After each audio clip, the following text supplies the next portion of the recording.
Welcome to Talking Business. I'm your host, Darcey Edwards with Queen Bee Leadership Training. Talking Business is just that. We are talking business with business leaders, leaders in the community, and those who change their communities with entrepreneurship. This podcast is presented by Xpose Hope as a thank you to the business community. Catch us on all the platforms. Find us, follow us, and review us. Hi, I'm Darcey Edwards. Welcome to Talking Business. And today on our show, we have an international model, icon in the neighborhood, Miss Colleen Bourassa. And she is a wealth of information about businesses and about how to reinvent yourself. So I know we get a lot of bad news about like, oh, there might be a recession coming. You know, this might change, that might change, those higher rates, blah, blah, blah, boring, boring, boring. And she's going to help us kind of like learn and give us the tips and tricks on how to pivot and how to engage in doing something different that you've never done before.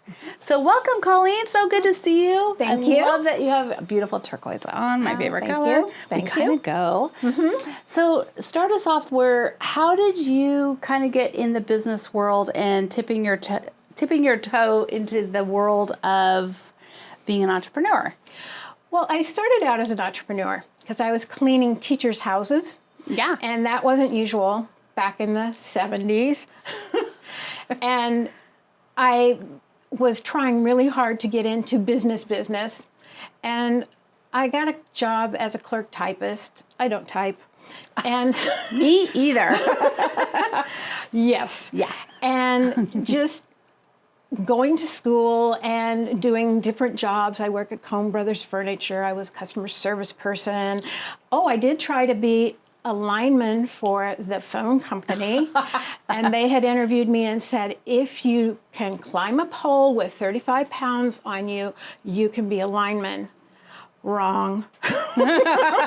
Wrong. This was the 70s. There were no job descriptions. Right. What it should have been was heavy-duty construction. Right, yeah. Because they plant the poles and string the wires. Right. So when this other girl and I showed up at 110 pounds, 5'4", he looked at us, he's a big guy, and he just looked at us and he laughed so hard he had to leave the room. Yeah. And he came back and he told everybody in the room, most of you won't be here when we get through this because this is a really hard job. Yeah. And then he took us down to the pole yard. We strapped on our pikes and we climbed the poles. And he says, no, you don't ever carry a whole bunch of weight. If you have weight, it's around your waist. So your arms are always free. Right. And getting to the top of the pole was no big deal. It was the hand over hand to get the 90-pound cable lasher up and then bench press it onto the lines so it could wrap. And I went, this is a little more than I thought. Yes, I'm tough, but I'm not that tough. Right. And especially when he was emphasizing you could be the person that saves someone's life if there's an emergency and there's a fall or you have to support all that weight. And I went, nope. They're going down. Yeah. No, we're not doing this. So they asked me if I wanted to be a telephone installer, and I said, not really. So and that's like a dead job now. This doesn't even exist. Yeah. It doesn't even exist. Right. So I ended up going to work for the state of Oregon, doing research. So that was a good entrance. I was doing it 20 hours a week while I was going to Portland State and paying my way. But going on, eventually what I found was nursing was what fit for me. So I went to nursing school and did that for a couple of years. And then I had a friend who was looking at our facility, and we'd get these people in that had been home and deteriorating, and then we'd get them all well again, ready to go, and then we'd send them back in the same environment. Right. Did not make any sense. Right. So she wanted to do adult foster care. So we began doing adult foster care in Washington County. We went from 1 house to 5 houses. We decided to start a certified nursing assistant school because we had a lot of non-native English speakers, and we wanted them to have a CNA.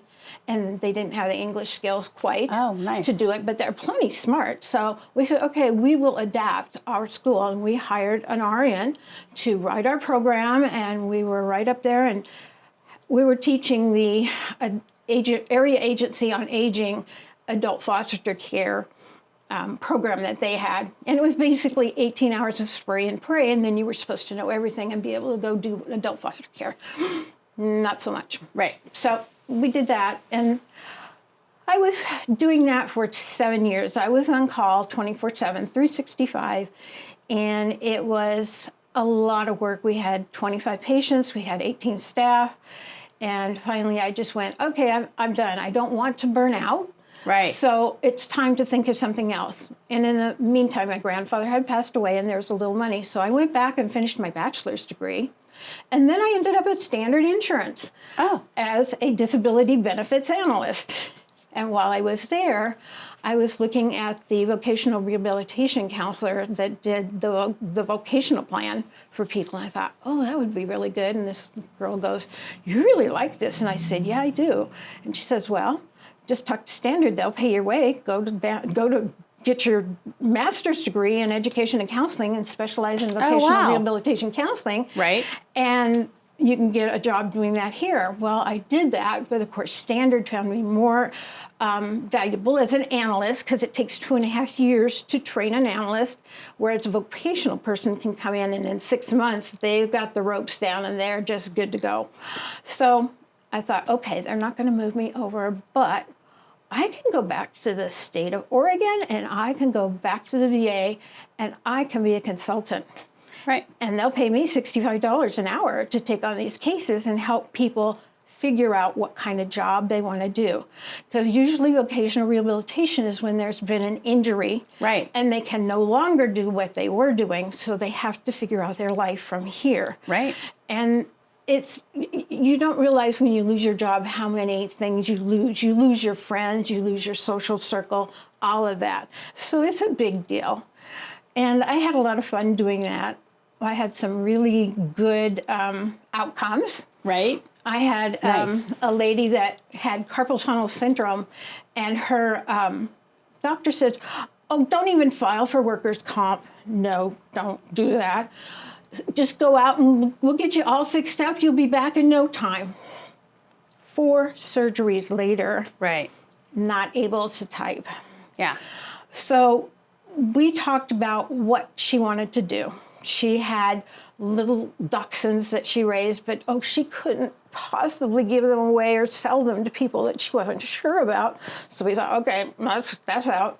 She had a daughter that was disabled, but her house was not equipped to be an adult foster care. And that didn't really sound too good to her anyway. So we kept talking, and she told me, well, I had a degree in microcomputers, and what I did for my class project was go to Longview, Washington, and do their whole parking system. And I said, what? What? So she was really tuned in to parking. And guess what our biggest parking problem is in Portland? Oregon Health Sciences. OHSU. OHSU. So Still, how many years later? So I had known a few of the back doors about how they interview and all of that. So we got her all prepped, and she went in and she got the job. And she was making about 1.5 times more than her supervisor job that she had left. So I counted that as a real win. Yeah, a real absolutely. Win. That is a win. Yes. And we build on our wins. So sometimes we stop people and we go, pull over, take notes. Yeah, we got to have that win, and that's your burning desire to get wins under your belt, right? That's awesome. Yeah, and she'd been in customer service, so this was we look at what your skills are, but we also look at what your transferable skills are. Because there's a lot of hobbies that you do. There's a lot of things that you do for church or PTA or whatever. So it's always looking at what other skills do you have? Right. So that was a lot of fun. And then the recession hit in 2008. Oh, yeah. And that little thing. There was no more work to be had from the veterans or from the state of Oregon. Their budgets were completely desecrated. So I thought, okay. And a friend of mine introduced me to a multi-level company. And I said, oh, okay. So I can do everything myself. The company makes a product. All I do is share it, and then learn how to do a business to build other people to work with me. And I thought, oh, that would be fun. So I did that, and I'm actually still doing that. My business now is Ageless Beauty and Wellness, and I started that quite a few years ago, 2009. Yeah. And I still do it. And that kind of got me into the modeling. Okay. Because I was out networking. I'm a networking queen. Yep. And I'm a connector. I love to know what people do, and I love to connect people who might have the same interests or can help each other. Absolutely. So that was a big deal. And I met Carrie Yu at the Benson Hotel. We were out networking, and she said, I love your hair, I love your skin. Have you ever done any modeling? And I said, no. And she says, would you like to try? I always say yes. Because even if you fail, you've learned something. So I said, Absolutely. Sure, let's do this. And it turned out to be a great photo. Of course, I sat on it for like 2 years and didn't do anything with it. And then it occurred to me, oh, I could use that on my business card. Yes. Talk about slow. We're here to save you time so you don't have to make all our mistakes. Thank you. Yes. Use the photos that people take of you. Connect with people. Network. Network, I would guarantee, if we went back and listened to every single episode, the word networking every time. Oh, every time. And every time. It's where I talk to people and I'm kind of coaching them through stuff, and I'm like, and where are you networking? And they're like, I'm not. And I'm like, you are now. And they get the crash course. Exactly. Because how are you going to get to know people, or how are they going to get to know you if you don't talk? Right? Exactly. And meet with people and connect. And like you were saying, get to know what they're doing in their business so that you can connect. I'm like you. I mean, we're very similar. Exactly. In that it's called my crack. When I can make that connection, I call it the love connection. I make love connections. And it does. It makes your little heart go up. It does. It's the dopamine hit, right? Exactly. Yeah. Yes. We do other things, but that's what we love to do. Right. Yes. Absolutely. Yes. I get it. And you will fall in love with networking if you do it enough. Yeah. Absolutely. Because you'll be rewarded and you'll go, oh, that was kind of nice. Yeah. People really are nice.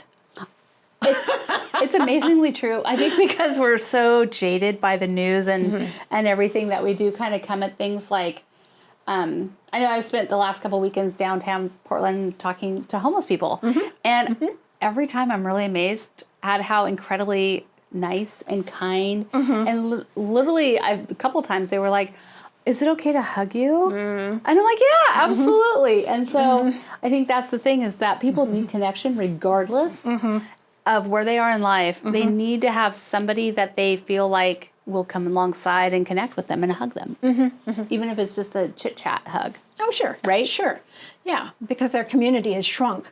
And there's not those there that used to give that piece. So, and in COVID, a lot of those, like just like in '08, all of that, it may not have been the budget decimated, but the connection was decimated. Oh, yeah. Everything shut down. Right? And so rebuilding those connections and relationships. So, but it was interesting because those of us who had networked and had connections, we didn't let them go. Right. We figured out how to turn around, pivot, and do something differently, but still get the same results of connection and business being done. Yeah. So there was a lot of business being done. And it doesn't matter who's in office. It doesn't matter what the economy is. It doesn't matter. It doesn't matter. It doesn't matter. When you connect with people, wonderful things happen. Absolutely. And it does. And that's exactly true. It's very much, keeping the habit. So it's a habit of success of like, okay, even though I can't go anywhere, I can still go to these 3 meetings or whatever. I love it. Yep. All right, so continue on our international modeling journey. Okay. So I was working with Carrie, and she said, well, are you interested in modeling? And I said, well, yeah, I'd like to try and see what's happening. And she said, well, you need to go to the International Modeling and Talent Association. And I said, I do. She says, you need to compete. And I went, oh, okay. And I trusted Carrie enough to be able to do this. And we went to LA in January of 2020, which is just the beginning of COVID. Right. And I won 4 different things that were highly recognizable. And then basically we shut down. And in the meantime, I had decided I want to do some acting and some bit parts, extras. So I did that, and I was an extra on Shrill twice. Oh, nice. Yes. I'll have to go watch it. And then other little parts came up. I was in, let's see, Kill the Orange-Faced Bear, which is really a kid's kind of a teenager thing, and it's very satire. Satire, but it's just interesting. And it was interesting to watch what was going on, and that was fun. And then just recently, I was hired to go to Seven Feathers Casino. Oh, yeah? And do a commercial with my husband, who's not an actor, but he's my husband. And they said, well, we'll pay you both $2,000 each for 3 days. We'll pay your room and we'll give you meals. And we went, all right, sign me up. Yeah. Heck yeah. Because we're the right age for casinos. We're the oldie moldies. And my husband is a veteran. Golden oldies, not moldy golden. So we fit right in, and it was fun. We had a good time doing that. And then talking with Carrie, okay, so she has had several people come up through her Chinese Rose Princesses and Queens. So the 2021 queen or princess has gone on to become Miss Universe Canada. Oh, okay. And in December, she'll be running for overall Miss Universe.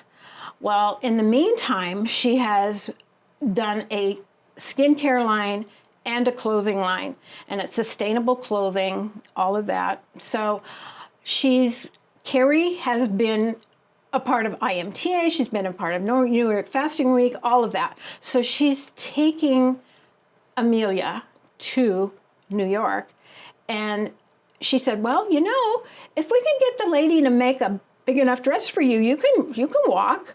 And I said, I can walk in New York Fashion Week? Yeah. Huh, I'm there. Sign me up. So yeah, they made a dress and everything's really good. So I will be walking on September 11th at noon.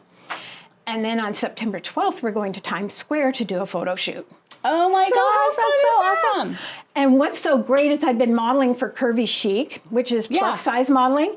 Well, my designer that I walked for, Ivy Lumpkin, she's known as Chocolate Diamond, she's making my outfit for Times Square, and because she's making it and I will be in Times Square, she can have advertising there as a designer for Chocolate Diamond. Yeah. So whenever you can do something that helps somebody else, absolutely, and she's helping me, I'm helping her, and then it really is big. And then Carrie is really talking about the Chinese they're Americans, but they haven't really integrated into the community. Right. So that's what we're working on now, especially for the younger kids, because they want to see Chinese faces on the news. They want to see them in all walks of life. And that's what we're trying to do now, because we are one world. Right. So, and we're trying to save this world, because really Mother Earth doesn't care whether we're here or not. And if we tick her off enough, she'll just kick us the hell off and she'll heal herself and she will go on. So it's up to us, if we want to be here, to figure it out. We got to stop destroying and start preserving and start building the environment again. So that's a big cause. And that's really what Miss Universe Canada was talking about too in her speech to win. Right. Yep. It's always world peace. What's your dream? World peace. I literally just watched Miss Congeniality. Oh, yes. Like 2 or 3 nights ago, and it was like, and what's your world peace? Yeah. Well, they're love it. The younger people are very concerned about the environment, and they want to know what to do. So it's learning the little things, because not everybody can do a big thing. Right. But lots of little things. Yes. Work. Yes. That's where you start. That's where you start. Colleen, this has been a pleasure as always to see you and to talk to you and giving hope to people. So you know what? If someone comes up to you and asks, have you ever thought of being a model? What do you say? Yeah. Yes, please. And I'll be walking on, New York Fashion Week. Fashion you just Week, don't. yeah. You don't know. It's taken 10 years, but you know what? You've been around 10 years, so let's see something different happen. Yeah, and age doesn't matter. Age doesn't None matter. of these things matter. No, So no. anything that sounds fun, do it. Yeah, exactly. Thank you. Thank you, Darcey.